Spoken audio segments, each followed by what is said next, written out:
ते तुमची साथ सोडतील, पण तुम्ही मात्र स्वतःची साथ कधीच सोडू नका. माणसं आपल्या आयुष्यात कायमची नसतात, पण आपण स्वतःसोबत आयुष्यभर असतो. काही माणसं आपल्याला आयुष्यभर साथ देतील असं वाटतं, पण परिस्थिती बदलते, नाती बदलतात आणि कधी-कधी जवळची माणसंही दूर जातात. आपण अनेकदा दुसऱ्यांच्या साथीत स्वतःची सुरक्षितता शोधतो.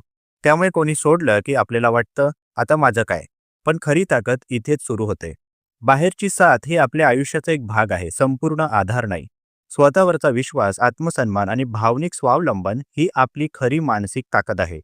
लोक तुमच्यापासून दूर जाऊ शकतात, तुम्हाला नाकारू शकतात, तुमची किंमत समजून घेऊ शकत नाहीत. पण त्यामुळे तुमची स्वतःच्या नजरेतील किंमत कमी होऊ देऊ नका. कोणी तुमची साथ सोडली म्हणून स्वतःला सोडू नका, कारण जगातली अनेक नाती परिस्थितीनुसार बदलतात. पण स्वतःसोबतचं नातं शेवटपर्यंत टिकवणं ही तुमची जबाबदारी आहे. कारण आयुष्याच्या अंधारात तुमचा हात धरायला सर्वात आधी तुम्ही स्वतःच असता. धन्यवाद.